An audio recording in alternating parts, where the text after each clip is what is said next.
Okay, good morning, everybody. Glad to see everybody this morning. We have anybody new joining us this morning? Yes, we do, actually. Melissa, I'm glad that you joined us this morning. I would like to spend some time chatting with you a little bit later in the meeting, if that's okay with you. Are you there? Yes, that is absolutely okay with me. It's great to be here. And thank you, Steve, for the invitation. You bet. Glad we connected. So Melissa, do you want to just briefly introduce yourself now, and then we'll give you more time later to talk more about, who you are, what you're doing, and how we can collaborate with you. Sure. Melissa Sadorf, I'm a retired superintendent from here in Arizona. Spent over 30 years in public education, all in rural school communities, and was involved with the Arizona Rural Schools Association as a member, a board member, was president, and then became their executive director. Then about 4 months ago, took over as the executive director for the National Rural Education Association. And so I'm doing the same type of work on a national scale now. So looking forward to meeting all of you and seeing where our focus might align. Great. Well, great, Melissa. I want to talk with you some more and a little later in the meeting. We have anybody else who's new this morning? So just a quick story about how I connected with Melissa. I've been also, like everybody, talking with Mission Telecom, and was saying, we should connect with the Rural Schools Association. And I called, got Melissa, and she said, "Well, I'm not there anymore, but here's what I am doing." And so said, "Great, let's see how we can connect with you." So great to have you, Melissa. Okay, anybody else who's new this morning? I think that's it. So here's the deal. As I mentioned earlier, Tony, who was going to present to us this morning, um, had a family emergency and will not be here today. So we're going to improvise a little bit. And so let's start first. Mark, you want to make a couple of announcements? Sure. Let me just get one to put in the post then. Um, Coming. Right. Got it. And in the chat. Right. So is Kirk Bush on by any I chance? don't think so. I don't see him. So Kirk Bush, his company Big Data Southwest, is producing their annual National AI Data Center Summit again. The content day is Friday, November 14th. And once again, I think for the fourth time, ATIC will host an afternoon breakout session for the Arizona Broadband Provider Working Group. This will be the fourth year that we've done it. Last year we had about 24 people, about a dozen on site and a dozen remote. The broadband group. Mostly providers, some I've known presentations. this guy right here for a long, long time. Okay, I'll get him. I'm like, I'll get him. I don't mind waiting the 2 years with her to get to know her better than to marry. Okay, sorry about that. No problem. And so attendance to the Broadband Provider Working Group is free for either coming on site or participating via Zoom at 2 o'clock on Friday, the 14th of November. If you do come on site, you'll be able to catch the last couple of sessions that follow that and the closing reception of the conference, all at no cost. If you'd like to attend the entire conference, the program is up at the link that I put in the chat. There's a code for half price attendance. So even if you're not a provider, but you work with the provider community, glad to have you come out and join that. Great. Thanks, Mark. Thank you. Um, Anybody else have any announcements or things coming up? So Heather, I see you've joined us today. I've missed you. Well, I want to say that I've been super busy, but I got to say that your recordings and your transcripts have been super helpful. So thank you for all that extra work behind the scenes because it helps me keep up to date. Well, I appreciate that, and I was kind of worried about you, and so I'm glad you're back to join us when you can. Okay, so Erin, you want to give us an update on what you're up to these days? Sure thing. Good morning, everybody. I'm still Erin Lorandos. So get that part out of the way. So I have updated this group, since leaving the Commerce Authority in my role as the Digital Equity Program Manager, to say that I was taking on some contract work and doing things on the on the nights and weekends side of things. But my announcement is that I have started a full-time position during the day with Human IT. They are a national e-waste recycler, device distributor, digital literacy skills training provider, all of the digital equity things, low cost internet options, etc.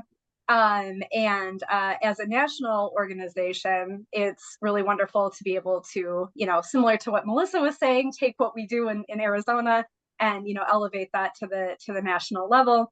And so I am on the philanthropy team with Human IT. So that means that I get to use my grant writing skills and my relationship building skills and all of that sort of thing to further that mission. Still obviously have support to stay involved with the local work, coalitions, and efforts going on here in Arizona. There is one other person on the Human IT team that works from Arizona, someone on the business development side of things. So I'm not the only Human IT employee in Arizona, but the connections that I have are very valuable to me, and I appreciate the support to stay involved with all of the Arizona happenings. So still doing the contract work on the side, and those of you who follow that side of things, don't worry, it's not going away. But very happy to be able to support Human IT as well. Cool. Great, Erin. Erin, I don't know if you want to just do a quick comment about the event Mission Telecom just did. I sure can. In fact, that. Last week was a very busy week. So I'll highlight a couple of things that were going on. As Steve just mentioned, on Tuesday, Mission Telecom, who is getting a lot of recognition in this group recently, hosted a staff retreat for all of their employees here in Arizona, and they requested us to host a panel around digital equity efforts here in Arizona. So I was able to help them connect with some folks who were wonderful on that panel, including Jared from AZ Strut and Christy from Yavapai County and Anna Rossetti from Vitalist Health and myself. And then there was a wonderful reception afterwards as well, where we were able to continue those conversations. And then the second half of last week, Wednesday, Thursday, Friday, was our state's Library Association conference. And another couple of amazing people joined me in presentations there, including Christy again and Michelle Simon, who's in the meeting today with us. And then we also had a session with Kelly Mukherjee from AZ1 at ASU around storytelling. So that was a wonderful week of lots of activities away from my desk. And thank you to everyone in this group who helped support both of those ventures. Great. Thanks, Erin. Always glad to have you and glad to see you. And I'm glad that you're fully employed. Good thing, huh? Okay, Lucy, you're on. Oh. And I saw your notes. Sorry I didn't get back to you. Lucy, you there? Oh, you caught me. I'm coming in late. I'm trying to get established here. I'm so sorry. I'm trying to chat to Heather. Yes. So Lucy Howell, I echo what Erin said. Last week was a crazy week. I'm the founder of Force for Health. In fact, October, let's just say October is a crazy month because everybody just wants to do all their fall activities in October. But we are helping Steve lead this health and education task force for this group. We meet bi-weekly on Thursdays. Because October was kind of crazy and because last week landed on our lovely Arizona Library Association conference, the pickings were skinny, and so we did not do a broadcast. And I'm trying to just text people really quickly to see if we can still go ahead and push one out today on Thursday. So Steve, get with me afterwards. And Heather, I know that we were kind of teeing you up for rural. So if y'all can still join at 3, I don't want to miss the month of October, and we can certainly still pull it out. So text me and let me know. And what else did I want to say? Spent a wonderful Saturday with Astia. And so, you know, we meet these coalitions and these associations online, and it really isn't until you kind of get face to face and personal and kind of like under the cover, so to speak, to kind of really get a true sense on what they're trying to do. So I love, for anybody that doesn't know Astia, and if is Nan Williams on the call? Let's see. ASTIA stands for the Arizona Technology Education Association. So as we hyper focus on schools, this is the set of tech coaches. Like, I love that term. I didn't even know that term existed. Tech coaches that school districts hire to go ahead and actually implement and make our educators use the technology platforms that are given to us due to connectivity in a way that kind of maximizes opportunity for everybody. So again, today should be a live broadcast at 3. I say that with a big asterisk and about 99% certainty, and then hope to jump back on a bi-weekly next Thursday. So I'll put all that information in the chat. And any questions? Questions, anybody?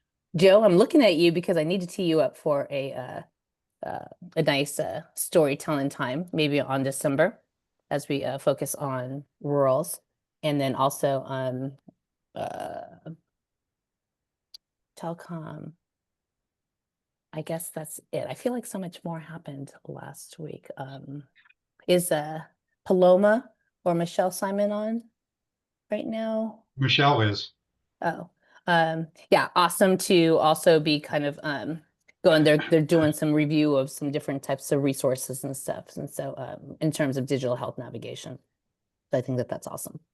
Okay. Thanks, Lucy. While you're mentioning Michelle, do you want to do a quickie review of the session you had recently down here in Tucson?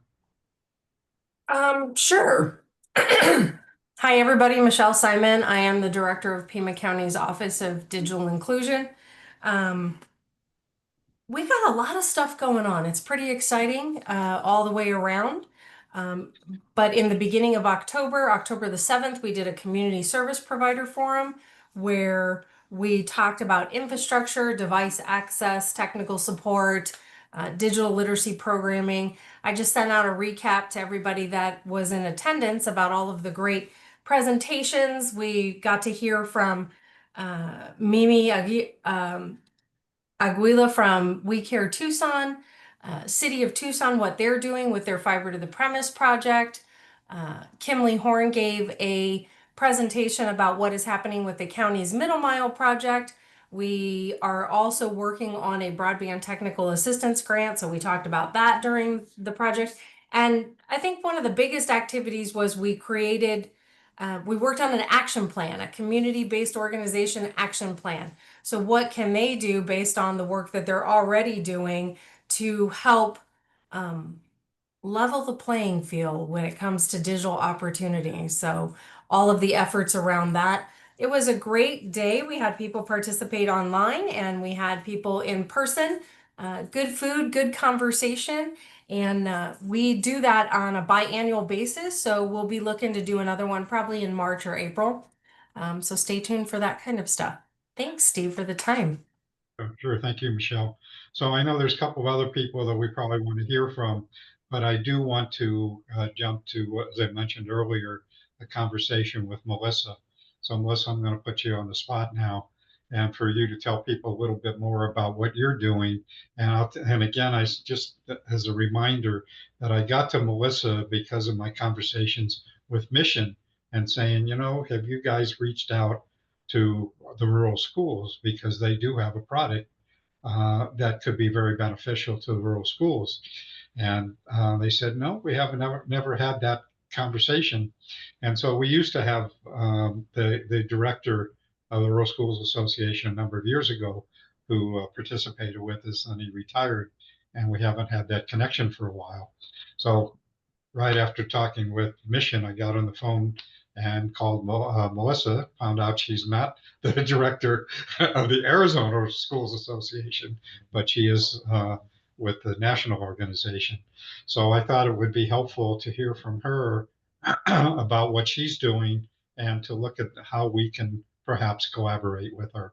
So with that, Melissa, I'm going to turn it over to you. And as you can see, we're pretty informal. So whatever, if you have anything to present, you're more than welcome to do that. Sure. Well, I wasn't expecting to present today, but that's all right. You can put me on the spot. The National Rural Education Association, for those of you that don't know, is it's an advocacy and support association. We have 45 state affiliates. I'm working on the last 5 states to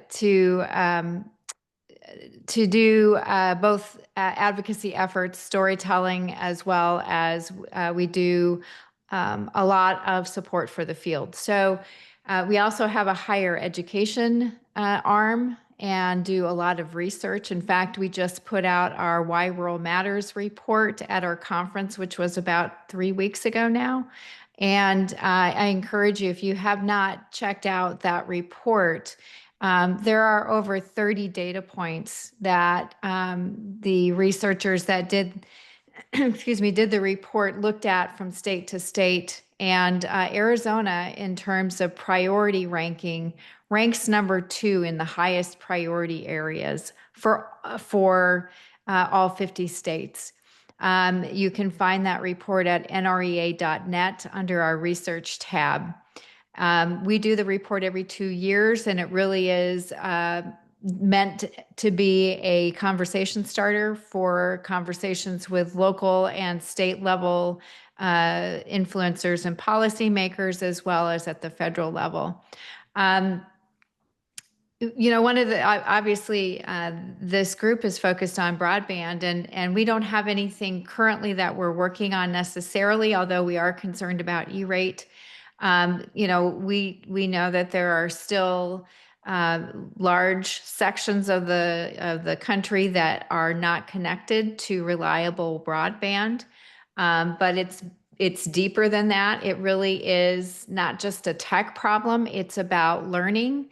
It's about health and the medical field. It's about economic mobility. So our focus has really been to make sure that every rural learner and family and educator can reliably get online and stay online and use that connectivity for school and work and community life. And if your build out plan lands fiber without affordability and device access and digital skill development, then obviously we're going to be missing the mark. So we're concerned about the whole ecosystem of broadband.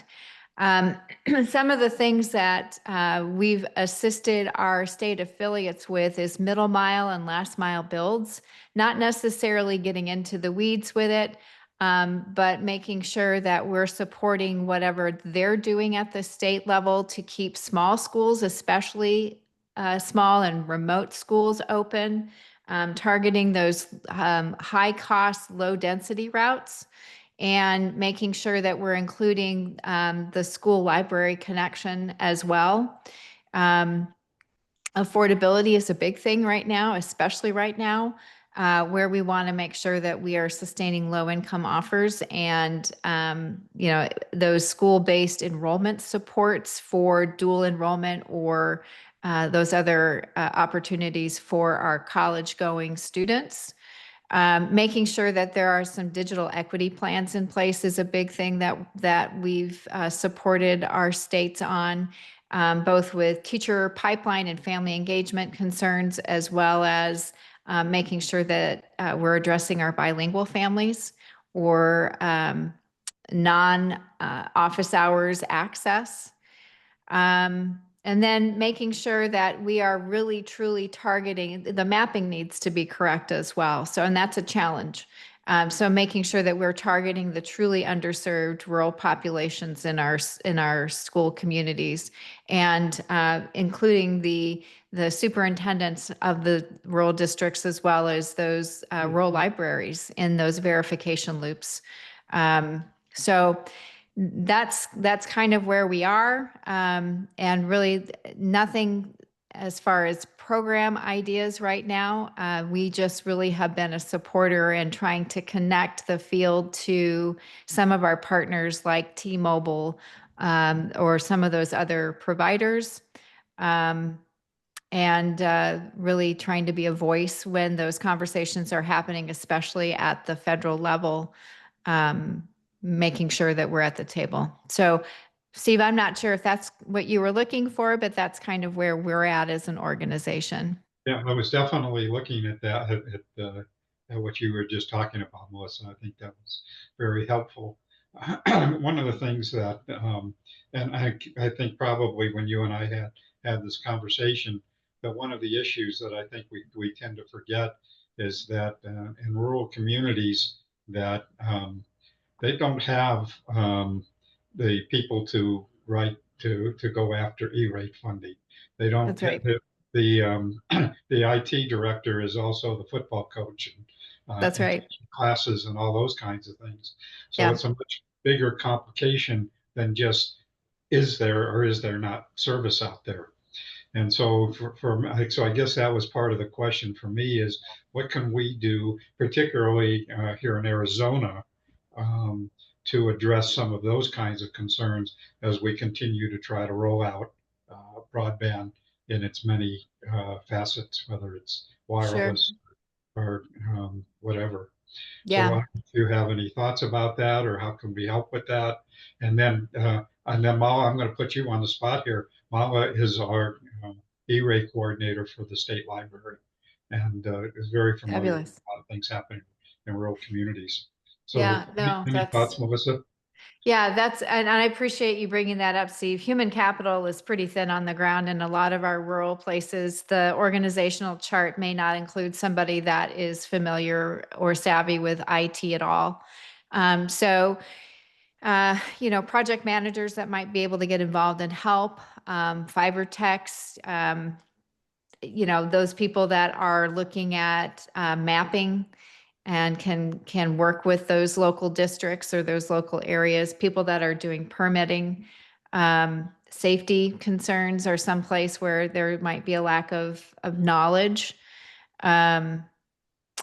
Making sure that as things are stood up, that there's that professional development component, especially in a district where they don't have either a district lead or a site level lead.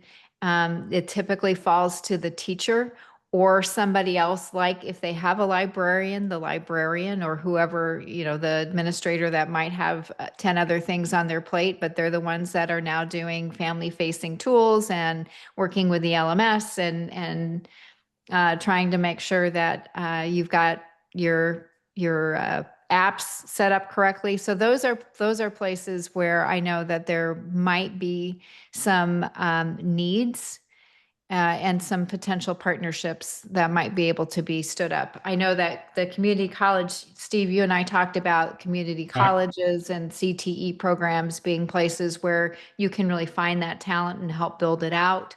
Apprenticeships. I mean, I just had a great conversation with SEP about, apprenticeships and making sure that those are connected to IT sources and resources, as well as youth internships or externships that are focused on technology. So yeah, all of that I think is pretty important to just realize that it's not just getting it's not just getting the fiber to the school or to the library. It's really making sure that they have the whole ecosystem around the support to have it be a vibrant system that works for everybody in that community.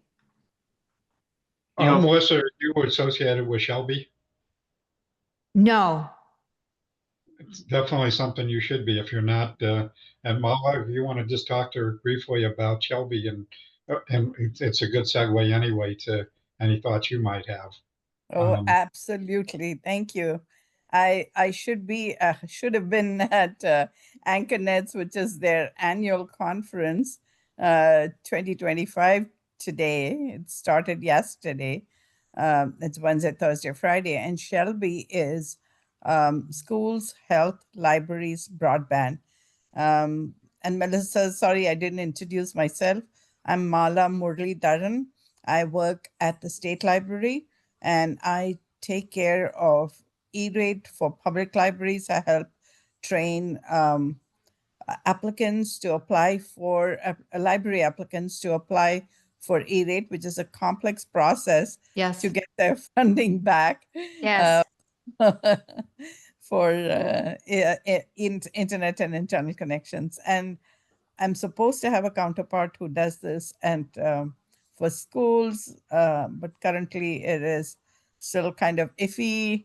And it does get, there are a lot of questions and program integrity that has to go through the year. And you probably are well aware of that. Setting that, that's the context in which I work. And I also represent the State Library at Shelby, which is Schools, Health, Libraries, Broadband Coalition. And they do a lot of great work in this area, both with FCC, with USAC, with other organizations. USAC is the Universal Services administrative company that administers the E-rate funding, and several other organizations like our ALA. ALA is the American Library Association, and we have a task force, an E-rate task force that actually helps helps lift up the grassroots level issues to the national level so that we can find solutions for it at a national level. yeah. So that's the area in which I work. And Shelby is currently having their annual conference, which I was supposed to go to, but I couldn't because I tore a ligament and I'm hobbling and I'm unable to go. So I canceled that. So here I am talking about what Shelby does, and it is a great organization for you it is a member organization, but it's great to be a part of it because they work in several areas, not just on E-rate, but on broadband deployment, which you have been involved with issues, nitty-gritty issues like pole attachments, because in Arizona, pole attachments are very, very important because there are many areas where we cannot put the cables underground because not feasible, and because of environment issues as well as tribal land issues. And we are having to put those broadband cables on poles, and it becomes very, very difficult because right now many of the poles, people don't know who owns it, people don't know who's responsible for their maintenance and upkeep and things like that. So and there are no set rules in Arizona about who does what, when, where on these poles. So that's an area that they are working on. They're also working on spectrum issues and on health, broadband related to health. So there are many areas. Hotspots and Wi-Fi is another hot topic that they are working on. And just last week we had Ramesh Nagarajan, who was on the team with Jessica Rosenworcel, the former FCC chair. Um, he he came to our meeting and talked about the hotspots and Wi-Fi being not, their funding being taken away by FCC for 2025 onwards. Hotspots, as you are aware, and Wi-Fi on school buses Yes. was permitted to be paid through E-rate by Jessica Rosenworcel when she was a chair. And 2024, when it started, 2024 was the first year when applicants could apply for hotspots and Wi-Fi on school buses, but 2025 they have withdrawn the support for that. Yes. But in some ways, Ramesh was saying, just as we all know, that it is good that it happened through FCC and not through a CRA through the government, because then you could never get it back on the table again. But at least this can come back when the next FCC chair, if the next FCC chair is willing to consider it. So all is not lost. And in the meanwhile, there are several organizations that are stepping up to help in the interim. One of them being Mission Telecom and AZ Strut in Arizona. You probably have heard of AZ Strut, Yes, I have. the recycling organization. They, together with Mission Telecom, have decided to help bridge the gap, at least this year, for those who have applied through E-rate for hotspots and Wi-Fi on school buses. That they will bridge this year because they were anticipating to be funded, and it has been suddenly withdrawn. So they would do it at the same rate at which they would have paid if they had gotten it through the E-rate. So that's a good thing. Going forward, we have to decide again who's going to support it and how, because it is a popular need, and it does help bridge the gap. So let's see what happens in that area. We spoke with Ramesh also about the non-deployment BEAD funds. As you are aware, the funding for BEAD there were BEAD funding. The Arizona received almost $1 billion as was approved for Arizona, and some of it was for fiber build out or for satellite or whatever options were on the plan. And Erin knows she was actively a part of the planning team at the Commerce Authority, but there was also some funding for other activities like cybersecurity, broadband adoption, and also anchor institutions were defined differently as places, not just libraries and schools, but in the broader sense, a place where the community gathered.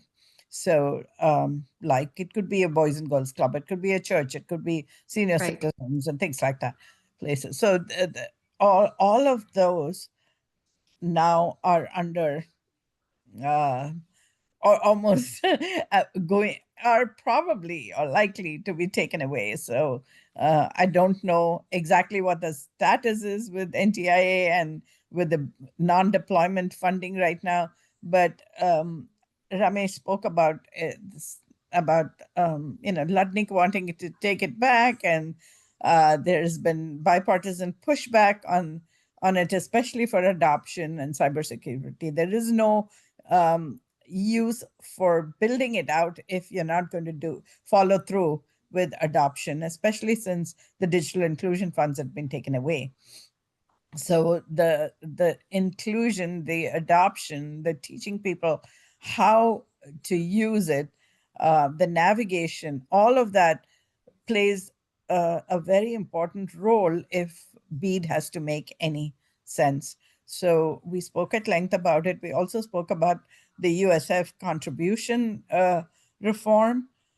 which is another topic that Shelby considers. The USF funding is what is the basis on which the E-rate funding is distributed. So several, it was the landline, contributors, though the telecom operators who operated landlines that paid into this fund that was eventually used for E-rate purposes. And because the landlines are almost disappearing, the income that comes to these landline providers to provide the basis of the funding for E-rate is disappearing. But at the same time, their contribution factor is increasing because of the increased need for E-rate funding. So there is that mismatch that needs to be addressed, and who contributes what and how is a hot topic for discussion that Shelby has been working on. So I think in a nutshell, I've given you what Shelby's working on. Did that answer your question, Steve? Yes, it does. Okay. That's wonderful. Thank you for that. Thank you, Melissa. Lucy, I knew you were going to have something to say. Go ahead. I was just kind of curious, in a nutshell, is there a reason why Arizona is a number 2 priority right now with the national lens on there? And number 2, it was like music to my ears to hear you connect health and wealth and everything, the whole ecosystem that is what broadband affects, because that's exactly what we're trying to convey to everybody. It's not just a silo, it's this power social determinant of health, right? That goes through all silos.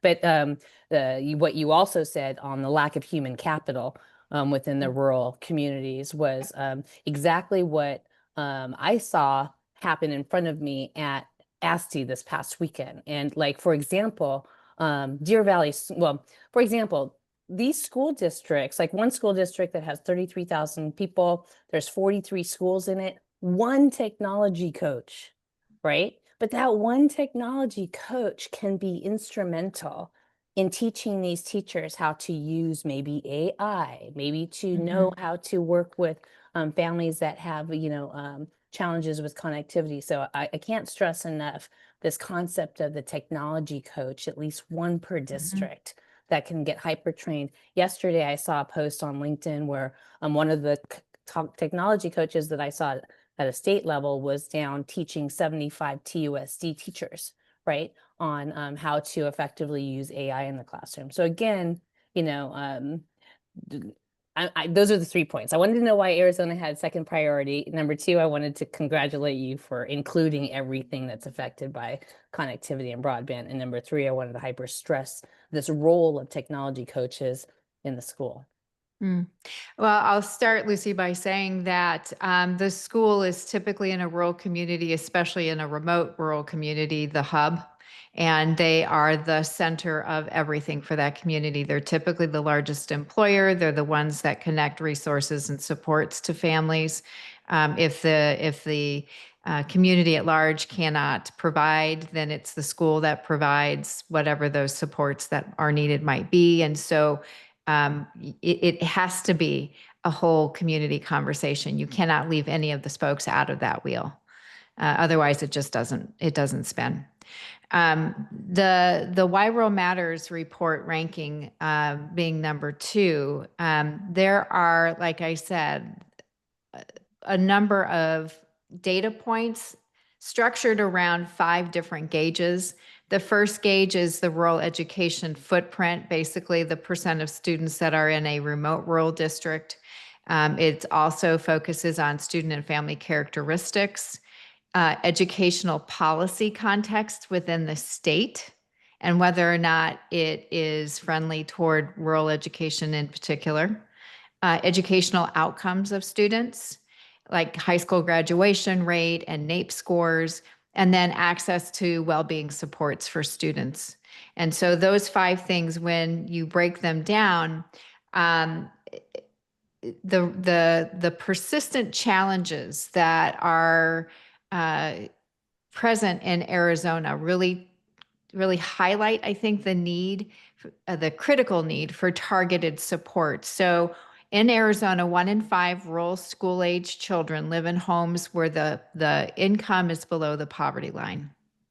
And 1 in 10 are highly mobile, which means that they have changed primary residences in the last year alone. So only Texas has a greater number of, a greater percentage of rural school-age children without health insurance, for example. That's a great need. There's a critical need for attention to funding, and we know that in Arizona. We are the 7th lowest per pupil spending on instruction in rural schools among all of the states. So that contributes to that ranking. Specifically, rural students received about $2,000 less on average per student than their peers in other states. And achievement on both the 8th grade math and reading NAEP scores are among the lowest in the country. And there are other indicators. And I encourage you to take a look at the report. What the researchers do is they then take all of the data state to state and the priority areas. There are 4 classifications of ranking for each of those gauges I just mentioned. There's urgent or crucial, meaning they are the most in need of support of some kind, all the way down to notable or fair. You know, that's the ranking system. I think what's important to note here is that in 4 of the 5 gauges, every single data point is in the urgent or crucial category for Arizona. Every single data point in that gauge. So for example, percentage of multilingual learners, we rank number 11 in the state. 7.2% of our students are multilingual. When it comes to rural state revenue to schools per local dollar, we're at $1.10, which is a ranking of 19. Not as bad as when you look at rural instructional expenditures per student. Like I said, we rank number 7. We're $2,000 less on average. And it's very eye-opening that when you look at things across the state where you don't disaggregate for urban, suburban, or rural, things look very different. But when you dive into the rural aspects of these data, you start to see trends and patterns emerge that are specific to rural communities in need of some really crucial support and attention. So I hope that answers your question. I hope to God that this information is in front of the governor's team that is looking at the H1 Rural Health Transformation Grant. I'm on a call in 2 hours at 11 o'clock on that's due. So those are eye-opening numbers, and I didn't know what the number 2 ranking meant. I didn't know if we were best. Nope. Or close Yeah, to the higher bottom. the number, the more urgent the priority. Yeah, interesting. Very awesome. Yeah. Thank you for that. I'm glad you clarified that because I had the same question. Is it best or worse? Yeah. Yeah, a higher number is not good. So Melissa, the other thing is that what we found and what we've seen here in Arizona and other places, that one of the things that's been very effective is helping communities to bring people together, create a plan and a strategy. And I'm going to put Michelle on the spot again to talk about what she has done in Pima County in creating the Office of Digital Inclusion. And but I think it's an important, and we talked about this when we created our task force years ago, that having local communities who come together, have a plan, have a strategy, and work together are likely to be able to find some ways to address this. I mean, we all know that funding is an issue and it's going to continue to be an issue, but a lot of communities have done some really good stuff because they came how important this is and came up with strategies and went after funding. So Michelle, if I can put you on the spot for a minute to just talk about, I think you're the poster child for for Arizona here. And so, would you mind sharing a little bit about what you've done in Pima County? You're muted. So in Pima County back in 2020, 2021, because of COVID, because of lack of access to internet and all of the things, we created the Connect Pima Task Force. And many people that are in this meeting have actually participated in that effort. The task force itself worked together to create a digital equity plan for Pima County, focused on expanding broadband infrastructure, supporting digital literacy initiatives, and making sure people have access to devices and tools that they need, specific to their needs, not just here's a computer, have a good time. And that effort, because the feds were throwing so much money at internet at that time, we were able to work together as a community, right? So there were tons of community-based organizations, municipalities, internet service providers. And as a result of that, we ended up, and when I say we, it's always Pima County, we ended up working with Cox on the Arizona Broadband Development Grant that they applied for through the Arizona Commerce Authority. We are working with all of our municipalities, and we received a significant grant from the National Telecommunications and Information Administration to build a 134-mile fiber optic ring around Pima County's urban core.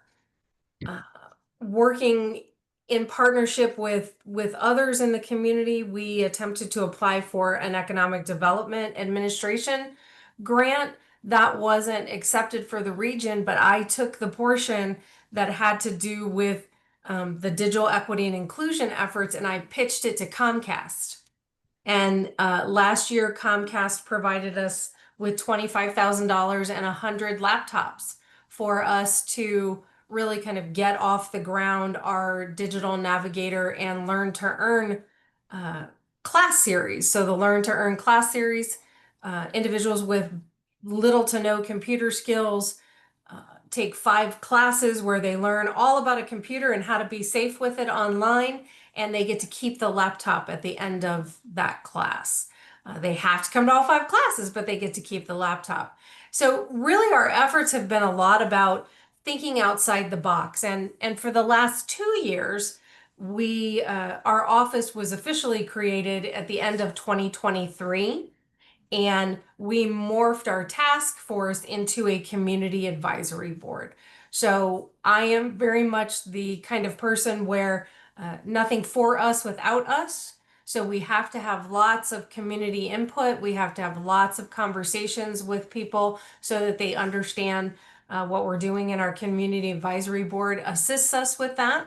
So we have a strategic plan. We've gone through a new strategic planning process.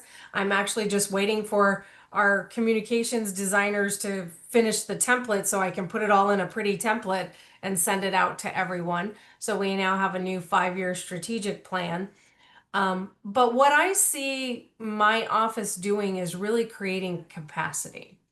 So looking at how do we do that, reaching out to people in the community, reaching out to partners. So we have a new partnership with the Tucson Indian Center, and we've been doing classes at their location. We are working with our local One Stop, where we are going to start in January an internship program, which is for out of school youth. So it's individuals that are 18 to 23.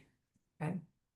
And we're going to teach them to be digital navigators and place them in community-based organizations where they will do digital navigator work, but also train the trainer type activities. So they will train the individuals at those organizations how to do the work of the digital navigator and help them to understand how to incorporate that into their everyday activities. So there's a lot that we've been working on. We're working on how do you incorporate all of this into the affordable housing efforts that the county is supporting. Our county is very proactive in what they're trying to accomplish for the community. So we have a prosperity initiative. And as part of that prosperity initiative, They have 13 points that they focus on, and number 9 is everything that has to do with my office and the mission of our digital equity plan. So that was a lot. So we've been working on this for like 5 years. And sometimes it feels like, wow, that just happened overnight. It didn't. We've been working on it for 5 years. Okay. And probably before that, as the deputy director of Pima County's public library system, working on it for the 12 years before I became the director of the digital inclusion office. So it's a very important thing. That's why I love the fact that, libraries and librarians are always in these conversations, because I don't know if somebody said it in this meeting, librarians are the original digital navigators.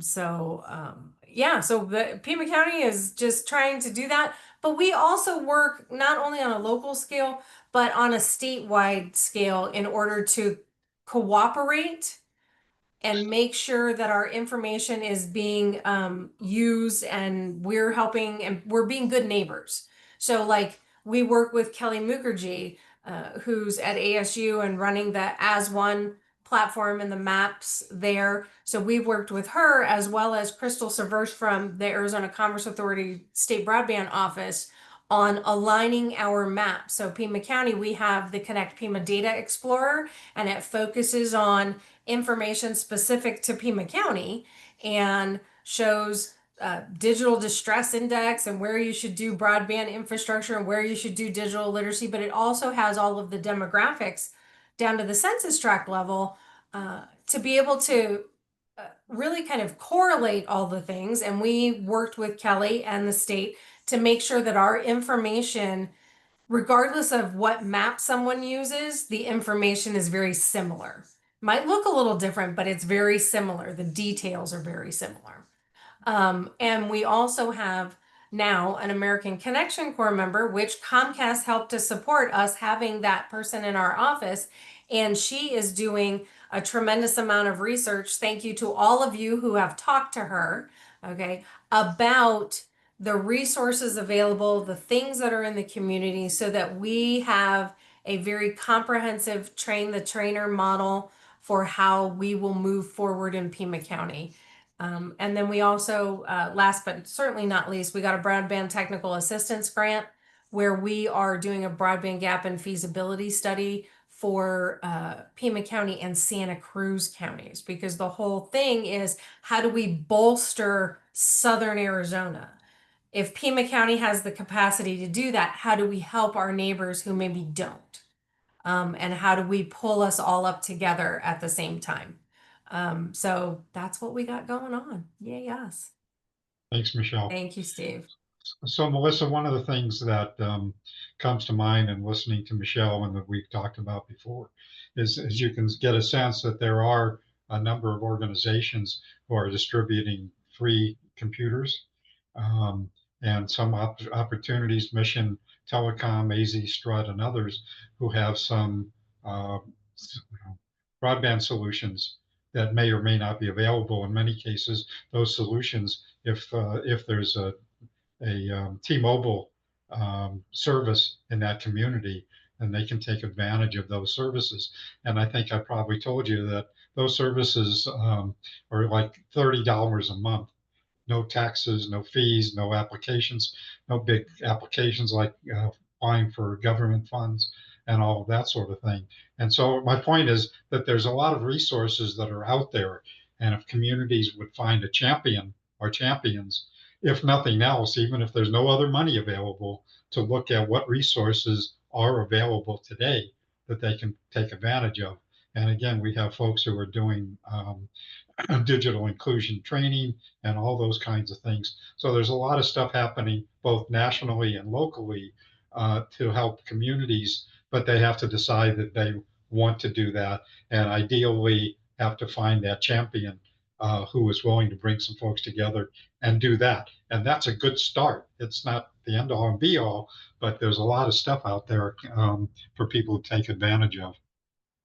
Yeah, definitely agree with that, Steve. And one of the things that Arizona is actually doing really, really well is all of this work where you're creating this ecosystem together that can really serve as a template for other states. And so, to be able to highlight what you're doing, I think is one of the things that, I see as a way forward. And Steve, I can work with you on that. I put the new executive director for the Arizona Rural Schools Association. His Cool. name and contact information is in the chat. He just started last week. So I haven't had a chance to even Okay. meet with him, but he's a friend of mine, so I know him. He's the superintendent of the J.O. Combs School District in Pinal County. And he's coming on board pretty quickly here. So I know that he would be another resource for people to connect with rural. The Arizona Rural Schools Association Final Mile project was something that we had for a number of years. I know No, that Lori's was a on the great call. project. Yep. And we were able to get broadband to some schools doing some unique solutions for them. And that program has sunset, but I know that there's still talk about maybe doing something, either iterating on that or bringing it back somehow.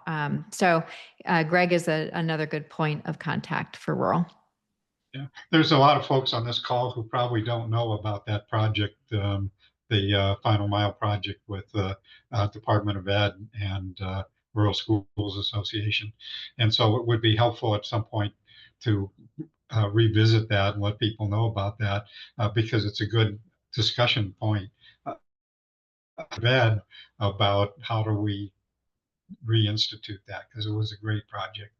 So that's something we can certainly also work on. So again, I think that the point is, first of all, as you can see, we have a lot of great resources. We have a lot of people who are very knowledgeable about what's happening in the state, in Arizona, as well as nationally. People like Mala who track what's happening nationally as well as locally. We have done, and I may have told you this when we talked, that we were doing a series of what we know, what we think we know, and what we don't know, and wish we didn't know about what's happening at the federal level. And it's probably time. I mean, I don't know that there's as much happening these days because of the shutdown, although NTIA, I believe, is still functioning and reviewing the state plans, if I'm not mistaken. Is that correct, Mark? Yes, the bugaboo these days is that even though I think all but one state and territorial plan are submitted, they had an informal kind of hidden metric about cost per broadband serviceable location, varied by state, and a calculation of 85% mean of all the bids plus 15% was kind of a soft cap. And so almost every state and territory has some of their approved provisional awards above the NTIA thresholds and is in the process of trying to justify those extraordinary costs. So, yes, NTIA is working with the states on their proposed provisional awards, but the bugaboo is this 85% plus 15% soft cap on dollars per broadband serviceable location. I happen to have led the two Alaska grants that likely have the highest cost per BSL in the nation. One proposal at 112K and one at 119. We just submitted a letter to the state who's preparing their own defense package. But in Alaska, for example, middle mile for these projects is subsea networks, which are extremely expensive. So what we did was break out what were the real last mile delivery costs in these native villages, what were the common network costs, and how much per broadband serviceable location those were versus the middle mile costs. Others may take different approaches, have different rationale. You may remember, I think last week when we had Nick from ACA on, I did ask the question about Arizona's high cost ones, And he didn't go into detail. I think there were 4 above the threshold in the 20 or so approved. But he seemed relatively comfortable that they would be sustained in discussions with NTIA. But every state and territory is busy trying to defend those high cost recommendations. Thank you, Mark. So Melissa, the other thing that was mentioned is Kelly McCurgy, who is with ASU with as one, as she calls it, AZ-1. And they, as Michelle mentioned, that they are doing mapping. And so you don't have to recreate that. There's resources already happening. And as Michelle commented, that people are collaborating, people who are working on different maps are collaborating. So they're not doing one here and one there and one over here, that they're working together to try to integrate and have some decent mapping. And so that also is a resource for you, so you don't have to start from scratch. Yeah, appreciate that. I think I finally got into the right room, right? A lot of resources here. Well, There as you is can a see, link in the chat, Melissa. I put a link for as1.info Yes, I in see the it. chat. If you can capture that, that Yes. has a lot of not only Arizona stories. You know, storytelling has surfaced to the top because unless we shout out our stories, no one's going to So know true. about them. And data means a lot to people who actually look at data, but stories mean a lot to everyone. Yeah. You know, and I think they understand even one powerful story is really, really, you know, it hits the point and brings it home to us. Yeah. You know, no amount of pie charts or data would do. Yeah. Yeah. Yeah. Daniel Kahneman has a quote that, and he says just that nobody ever changed their mind because of data. They need the story. So you're exactly right. Our advocacy efforts from an association standpoint are very grassroots and very grounded in storytelling because it is the most impactful way. So I appreciate that point.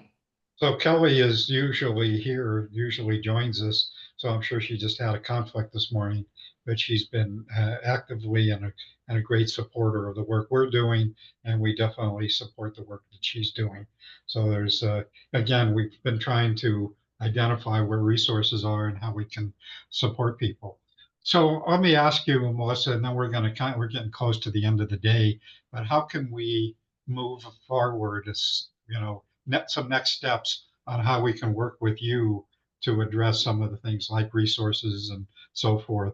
Is it helpful, for example, to have a forum like this for your rural school superintendents, for example, and so forth? And so that, you know, just and you know, are the schools working with the libraries in rural communities? Yeah. And if not, Mala is certainly a great resource and knows folks in the rural community, in rural libraries.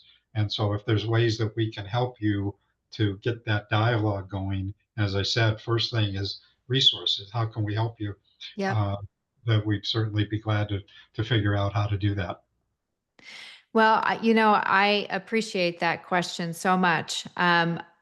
What comes to mind right away is I have monthly meetings with my state executive directors, and those that can't make it, we record the meeting so they can get the information. And if I could have people jump on one of those meetings and just talk a little bit about what's out there, what the resources might be, what's happening in Arizona that they might not be aware of is also happening in their state, or that's happening at the national level.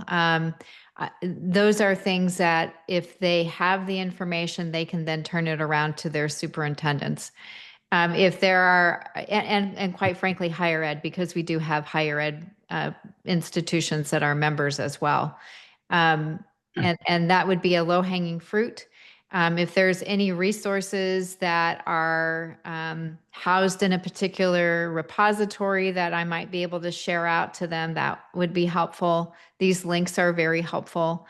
But then just having someone that they could contact if there are questions that they have about, you know, the technical aspects of, who knows, mapping or different kinds of providers. Those are things that we can't necessarily answer. That's not our strength, but we want to serve as a connector.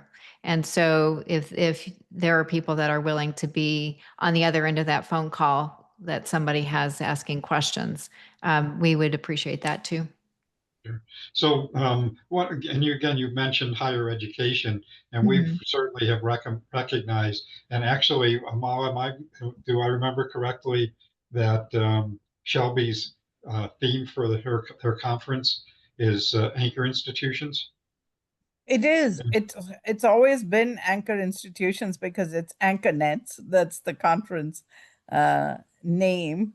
But the focus this year is a lot on um, getting the bigwigs to understand the grassroots problems. Because you can't make these rules and regulations in a vacuum. You can't take away funding and then expect the country to work, and work efficiently.